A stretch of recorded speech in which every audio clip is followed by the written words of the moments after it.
Ya Tuhanku, aku hendak bernyanyi bagimu selama ku hidup. Ya Allahku, aku hendak bermazmur bagimu selagi ku ada. Inilah yang ku renungkan setiap waktu, nyanyian pujian dan pengagungan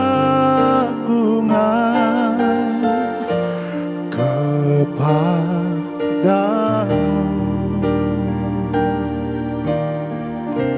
Biarlah manis kau dengar Tuhan, manis kau dengar Tuhan, dan hatiku bersuka karenamu.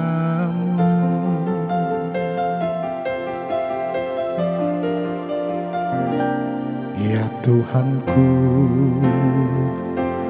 aku hendak bernyanyi bagimu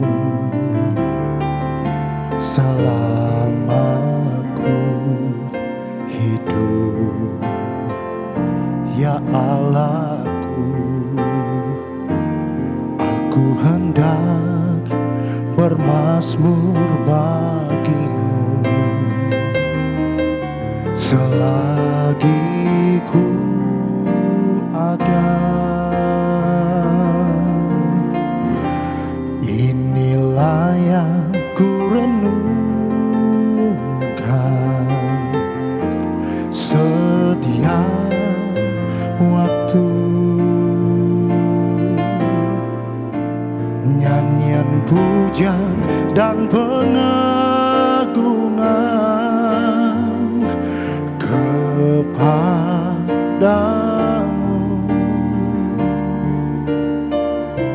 Biarlah manis kau dengar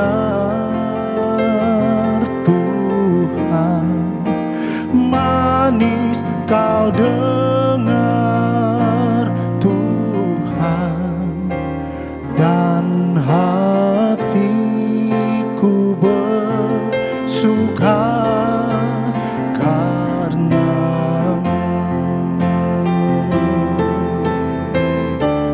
Inilah yang ku renungkan setiap waktu, nyanyian pujian dan pengagungan kepadamu.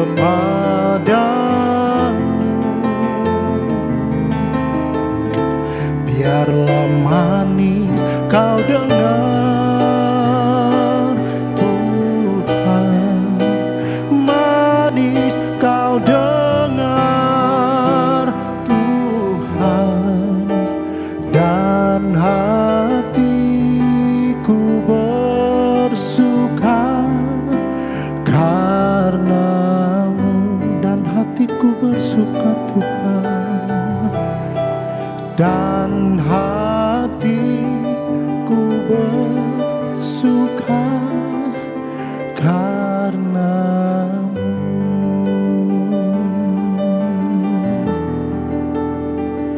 hatiku bersuka Tuhan, karena Tuhan selalu berjalan bersamaku. Engkaulah terangku, Engkaulah tumpuan hidupku. Di dalam setiap kehidupanku Tuhan, Tuhan yang menuntun, Tuhan yang mengasihi kami. Terima kasih Tuhan, Engkaulah Raja, penasehat ajaib, Bapa yang kekal. Terima kasih Tuhan, buat kasih-Mu yang tak terbatas. Ketika ku berjalan bersama-Mu, ku tak takut bahaya, sebab Tuhan menyertai langkahku. Gadamu dan tongkat-Mu Tuhan yang menghiburku, ku tak takut bahaya. Terima kasih Tuhan, sungguh ku kagum akan Engkau Tuhan. Haleluya.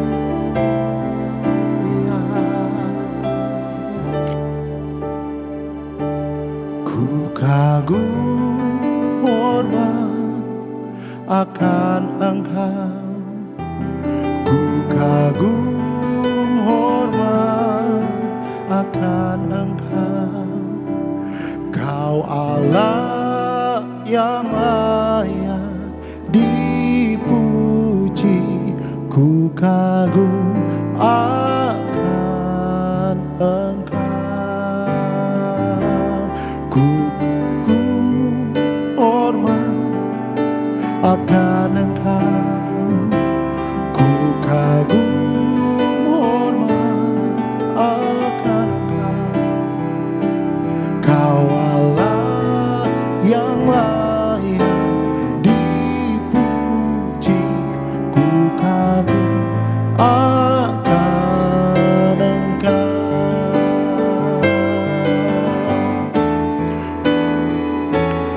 Ku kagum hormat akan Engkau, ku kagum hormat akan Engkau.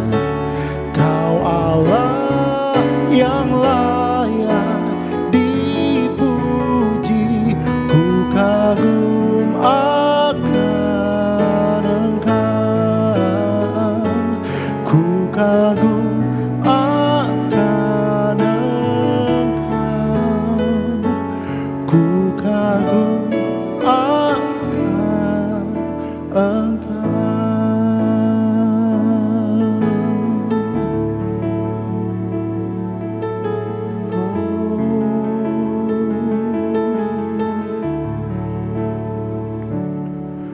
Ku tinggikan Engkau, Raja yang duduk di atas tahta. Engkau mulia, ajaib dan heran, ku kagum akan Engkau Tuhan. Ku tinggikan Engkau, Raja yang duduk di atas tahta. Engkau mulia, ajaib dan heran, ku kagum akan Engkau, ku kagum akan Engkau Tuhan.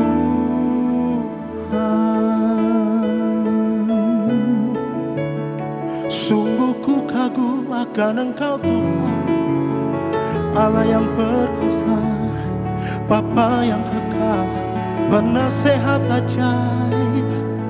Haleluya. Terpujilah Engkau ya Tuhan. Amin, amin. Amin. Dia Allah yang layak dikagumi, Dia Allah yang mengendalikan segala sesuatu, Dia Allah yang melihat apa yang terjadi di dalam muka bumi ini. Sebabnya renungan kita pada saat ini, El Roi, The Lord who sees us, the Lord who sees me. Allah yang melihat kita, El Roy. Saya akan membacakan dari bagian kitab Kejadian pasal 16. Ayat yang pertama dikatakan begini.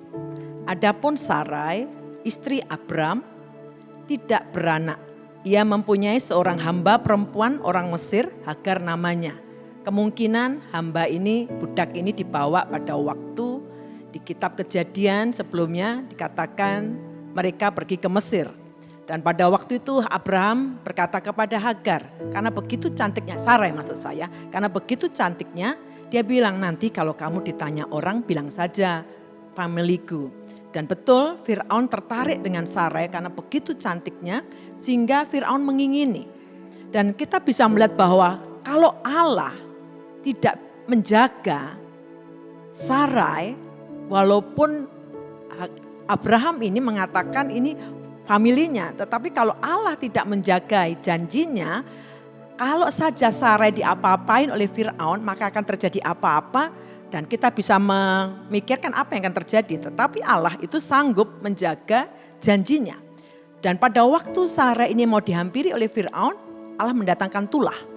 Sehingga Fir'aun ini berkata kepada Abraham, apa yang kamu lakukan kepadaku? Dan singkat kata saja akhirnya Sarai dikembalikan, kemungkinan besar diberikan juga berbagai macam barang-barang pemberian dan mungkin juga Hagar karena kebangsaan Hagar ini adalah orang Mesir. Ini yang dikatakan oleh Alkitab. Hagar orang Mesir. Dan kemudian ayat kedua, berkatalah Sarai kepada Abram, engkau tahu Tuhan tidak memberi aku melahirkan anak. Karena itu baiklah hampiri hambaku itu, mungkin oleh dialah aku dapat memperoleh seorang anak. Dan Abram mendengarkan perkataan Sarai. Jadi Sarai, istri Abram itu mengambil Hagar, hambanya, orang Mesir itu, yakni ketika Abram telah 10 tahun tinggal di tanah Kanaan, ada artinya usianya 85 tahun. Lalu memberikannya kepada Abram, suaminya untuk menjadi istrinya. Bagian ini kita melihat ya Abram mau-mau saja ya, namanya orang laki diizinkan oleh istrinya, diberi seorang yang pastilah lebih muda, Hagar ini. Dan kemudian dikatakan ayat 4, Abram menghampiri Hagar. Lalu mengandunglah perempuan itu. Ketika Hagar tahu bahwa ia mengandung, maka ia memandang rendah akan nyonyanya itu. Lalu berkatalah Sarai kepada Abraham, penghinaan yang kuderita ini adalah tanggung jawabmu. Agak lucu di bagian ini. Sarai yang memberikan Hagar kepada Abram. Tetapi ketika terjadi masalah, Sarai mempersalahkan Abram. Bagian ini lumayan cukup lucu karena ini sebagian seringkali terjadi dalam rumah tangga.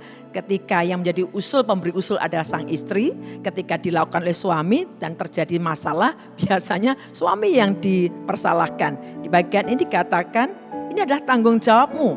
Akulah yang memberikan hambaku ke dalam pangkuanmu, tetapi baru saja ia tahu bahwa ia mengandung, ia memandang rendah akan aku. Tuhan kiranya menjadi hakim antara aku dan engkau. Kata Abram kepada Sarai, hambamu itu di bawah kekuasaanmu, perbuatlah kepadanya apa yang kau pandang baik. Lalu Sarai menindas Hagar sehingga ia lari meninggalkannya. Bapak Ibu, kalau kita melihat Hagar ini dari seorang budak yang dipercaya, ini trusted slave ya. Budak yang dipercaya, tidak mungkin Sarai memberikan seorang budak yang tidak dipercaya kepada suaminya sendiri. Ini pastilah budak favoritnya Sarai. Dari budak yang favorit menjadi rejected slave. Jadi budak yang ditolak, jadi budak yang dibenci. Itulah Hagar. Dari bagian ini kita melihat pada waktu Hagar ditindas, lalu dia melarikan diri. Alkitab mengatakan ayat 7, lalu malaikat Tuhan menjumpainya dekat suatu mata air di padang gurun, yakni dekat mata air di jalan ke Syur. Bagian ini untuk pertama kalinya di Alkitab ditunjukkan malaikat Tuhan. Kalau hurufnya M besar, T besar berarti teofani. Kristus sendiri menyatakan diri dalam bentuk malaikat Tuhan. Kalau hurufnya M kecil berarti memang itu angel, malaikat.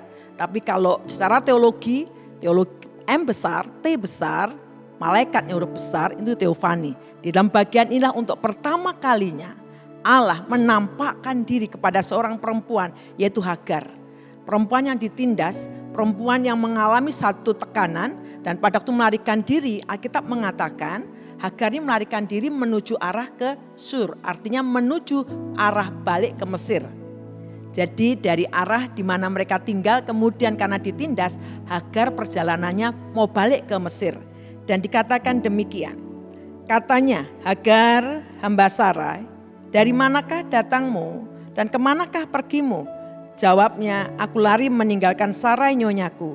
Lalu kata malaikat Tuhan itu kepadanya, kembalilah kepada nyonyamu, biarlah engkau ditindas di bawah kekuasaannya. Lalu kata malaikat Tuhan itu kepadanya, aku akan membuat sangat banyak keturunanmu sehingga tidak dapat dihitung karena banyaknya. Salom 4 ayat 13, kemudian Hagar menamakan Tuhan yang telah berfirman kepadanya itu dengan sebutan engkaulah El Roi. Sebab katanya, bukankah di sini kulihat dia yang telah melihat aku. Dari bagian ini kita belajar dua hal. Dua hal yang kita mau pelajari Bapak Ibu dari bagian firman Tuhan ini. Yang pertama tentang El Roi, the Lord who sees us, the Lord who sees me, Allah yang melihat kita. El Roi juga seringkali juga hampir sama dengan El Rohai atau Allah Gembalaku, tulisannya El Rohi, membacanya El Rohai, Allah Gembalaku. Allah yang memandang tidak dengan mata yang bengis, tapi Allah yang memandang dengan mata kasih, sekaligus juga dia Allah Gembala kita, Allah yang mengarahkan. Yang pertama bicara tentang El Roi, Allah yang memperhatikan. Allah memperhatikan semua kepahitan yang dialami oleh Hagar. Demikian juga Allah itu memperhatikan kita semua. Apakah Allah membiarkan kita? Tidak. Dia El Roi, Allah yang melihat kita, Allah yang memperhatikan kita. Mungkin saat ini engkau berada dalam kondisi mengalami kondisi dikecewakan, bitterness, mengalami kepahitan, kondisi seperti yang kau diperlakukan tidak adil. Apakah Allah tidak melihat? El Roi, dia Allah melihat kita. Allah juga melihat frustasi kita. Kalau pada saat ini engkau melihat renungan ini, kau dalam satu situasi frustasi, sepertinya Allah tidak memperhatikanmu. Sepertinya Allah meninggalkanmu. Sebenarnya adalah dia El Roi. Allah memperhatikan. Allah sangat memperhatikan kondisi kita. Dia juga Allah memperhatikan ketakutan kita. Mungkin kita takut dengan masa depan kita. Hagar ditindas dari seorang budak yang sangat disayangi, budak yang dipercaya menjadi budak yang ditolak, menjadi budak yang dibenci, dari favorit menjadi rejected. Bagi seseorang yang dulunya sangat disayangi, ada orang-orang dalam dulunya sangat disayangi, diperlukan, tiba-tiba seperti pepatah, habis manis sepah dibuang. Apakah Allah tidak melihat? El Roi, Allah melihat, Allah memperhatikan. Di bagian ini kita belajar bagaimana Allah memperhatikan kondisi daripada Hagar. Tapi kemudian yang kedua, kita ngelihat di ayat yang ke-9. Lalu malaikat Tuhan itu katanya, Hagar, hamba Sarai, ada dua pertanyaan. Saya senang sekali ketika membaca firman Tuhan, seringkali Allah melontarkan pertanyaan. Pertanyaan itu bukan karena Allah tidak tahu. Sebenarnya pertanyaan itu untuk kita sendiri tahu di mana posisi kita, bagaimana kondisi kita. Dan pertanyaan Allah itu seringkali mengarahkan ulang, redirection, memberikan arah kembali. Dan pertanyaannya ini menarik sekali. Dikatakan begini ayat 8, katanya Hagar, hamba Sarai, dari manakah datangmu? Where have you came from? Dari mana kamu datang? Ini seolah-olah Tuhan tuh mengingatkan begini. Pertanyaannya hampir mirip-mirip begini. Hagar, dari mana kamu telah dibawa? Dari mana? Kamu telah dibawa dari Mesir, jangan balik lagi ke Mesir. Karena perjalanannya Hagar adalah menuju perjalanan Sur, itu menuju ke arah Mesir. Allah bertanya kepada Hagar, Hagar, dari manakah kamu? Apakah Allah tidak tahu? Iya Maha tahu. El Roi, Allah melihat, dia Maha tahu. Untuk tujuan apa dia bertanya, Hagar, dari manakah kamu? Where have you come from? Kamu dari mana? Dalam bahasa sederhananya, kamu telah dibawa dari mana? Ini mengingatkan kita semua. Mungkin saat ini di antara Bapak Ibu ada yang mengalami kondisi kecewa dan ingin kembali lagi ke dalam dunia kita yang lama. Kita berkata, mending aku yang dulu. Dulu aku lebih enak, aku dekat Tuhan mengalami banyak tekanan. Aku dekat Tuhan semakin aku banyak ujian. Mending aku yang dulu. Pada saat ini Tuhan mau mengingatkan. Engkau telah dibawa keluar dari kegelapan menuju terang Allah yang ajaib. Seperti kata 1 Petrus 2:9. Tuhan sudah menebus kita dari kegelapan, dari kesia-siaan. Jangan balik lagi ke situ. Jangan. Walaupun betapa kecewanya engkau. Mungkin saat ini engkau sedang kecewa. Dikecewakan oleh orang yang kau hormati. Dikecewakan oleh orang yang engkau respect. Engkau yang anggap engkau percayai. Mungkin itu pemimpin rohanimu. Mungkin orang selama ini kau agung-agungkan. Engkau mengalami kondisi itu. Jangan kembali ke kehidupanmu yang lama. Tuhan berkata kepada Hagar. Dari mana kamu telah dibawa? Jangan balik ke situ. Intinya begitu. Seperti 1 Petrus 2:9. Allah telah membawa kita dari kegelapan menuju terangnya yang ajaib untuk memberitakan perbuatan-perbuatan besar dari Dia. Apapun kondisi kita, El Roi, Allah melihat kita. Namun yang kedua, Dia ingin bertanya kepada setiap kita, dari mana engkau telah aku bawa? Kita semua telah dibawa dari kehidupan yang sia-sia. Jangan balik kepada kehidupan yang sia-sia. Tuhan sudah menebus kita dari kehidupan yang fana. Dan jangan kembali lagi kepada kehidupan yang fana itu. Apapun yang kita hadapi, mari kita belajar untuk Tuhan, Engkau El Roi, Engkau memperhatikan aku. Dan pertanyaan kedua dikatakan begini, kemanakah pergimu? Where are you going? Kemana pergimu? Allah tahu Hagar mau kemana. Dia juga tahu kemana arah kita. Tetapi pertanyaan ini bagus untuk diri kita semua. Where are you going? Bicara tentang vision. Apakah hari-hari ini kita hanya terfokus kepada pergumulan kita sehingga kita tidak bisa lagi lihat vision. Kita tidak bisa melihat lagi tujuan Tuhan. Dikatakan di kitab Amsal, di mana tidak ada vision, di mana tidak ada wahyu, dalam bahasa Indonesia dikatakan menjadi liarlah rakyat. Dalam bahasa Inggrisnya, without vision, people perish. Tanpa visi, orang-orang itu binasa. Binasa dalam arti bukan mati secara fisik, tidak. Tetapi menjadi orang yang no direction, tidak ada arah. Yang penting aku melangkah, yang penting aku jalan, tapi mau kemana? Tidak tahu. Dia kehilangan arah. Orang yang hidup di dalam tekanan, frustasi, dan mengizinkan frustasi menguasai dirinya, dia kehilangan arah. Itu sebabnya Tuhan berkata kepada Hagar, where are you going? Mau kemana kamu? Pertanyaan yang sama.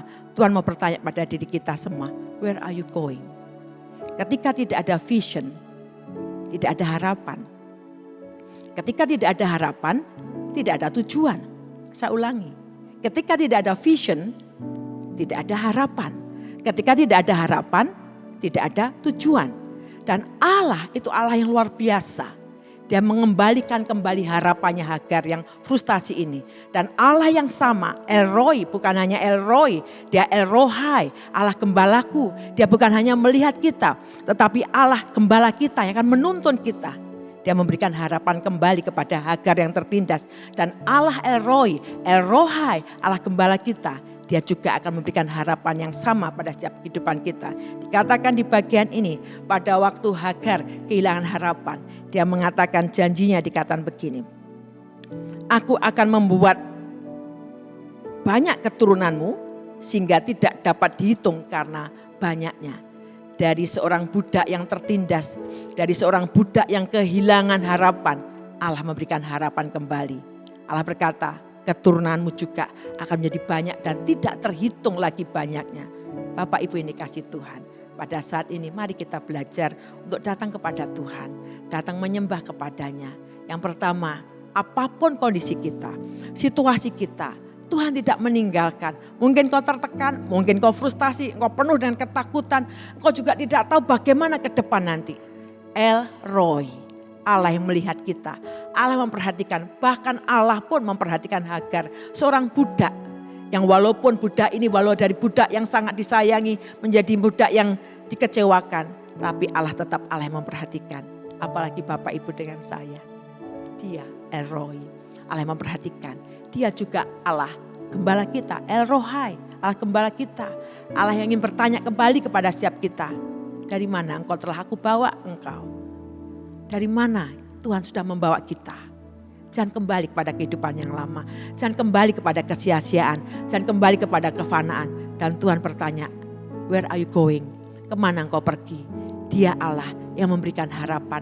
Allah ingin setiap kita mendapatkan kembali vision dari Tuhan. Kalau saat hari-hari ini kita kehilangan harapan, kita kehilangan vision, kita kehilangan purpose dari kehidupan ini. Ayo kita datang pada Tuhan, mendatangi Allah kembali. Allah yang sanggup membangkitkan harapan. Mari kita berdoa bersama-sama. Tuhan, Engkau El-Roy, Allah yang memperhatikan kami. Engkau tidak membiarkan kami di dalam ketakutan kami. Engkau tidak membiarkan kami dalam kekecewaan kami. Engkau tidak membiarkan kami dalam kondisi kami. Engkau adalah El-Roy, Allah yang melihat kami. Dalam kondisi yang terjepit, kalau ada di tengah-tengah kami saat ini, sepertinya tidak ada seorang pun yang memperhatikan. Tetapi biar pada saat ini mendengarkan kesaksian, mendengarkan renungan ini, melihat renungan ini, dikuatkan kembali bahwa Engkau adalah El-Roy, Allah yang melihat setiap kami. Engkau tidak pernah membiarkan kehidupan setiap kami. Engkau juga adalah El-Rohai, Allah gembala kami. Engkau menuntun kami. Tuhan, saat ini apapun yang sedang kami hadapi, kami tidak ingin kembali ke kehidupan yang lama, kefanaan, kepada dunia yang sia-sia. Kami mau kembali datang menghadap kepadamu, mengarahkan mata kami tertuju kepadamu saat ini Tuhan. Sebagaimana Engkau memberikan harapan kembali kepada Hagar, Engkau juga memberikan harapan kembali kepada kami. Pada saat ini biar pertanyaan ini kembali terngiang di telinga kami. Where are you going? Kemana tujuanmu? Kemana arahmu? Biar saat ini Tuhan, Engkau memberikan kembali visi, Engkau memberikan kami kembali arah, memberikan purpose of life bagi setiap kami. Sehingga hidup kami kembali digairahkan oleh Roh Kudus. Berdoa pada saat ini dimanapun kami berada. Di dalam nama Tuhan Yesus Kristus, Roh Kudus membangkitkan semangat kami kembali. Membuat mata hati kami kembali terang. Di dalam nama Tuhan Yesus Kristus, yang kami, mata hati kami yang ditutupi oleh kabut kekecewaan, ditutupi oleh kabut kepahitan, ditutupi oleh kabut penderitaan. Saat ini di dalam nama Tuhan Yesus Kristus, Roh Allah membuat mata hati kami terang kembali. Sehingga kami bisa melihat pengharapan di dalam Engkau. Betapa besarnya Tuhan, betapa mulianya panggilan di dalam Engkau. Tuhan, terima kasih. Bangkitkan kembali harapan kami. Terpuji namamu. Dalam berkat nama Tuhan Yesus Kristus kami mengucap syukur untuk hari ini. Amin. Amin. Tuhan memberkati. Ku tinggikan Engkau, Raja yang duduk di atas tahta. Engkau mulia, ajaib dan heran ku kagum akan Engkau Tuhan. Ku tinggikan Engkau, Raja yang duduk di atas tahta. Engkau mulia, ajaib dan heran ku kagum akan Engkau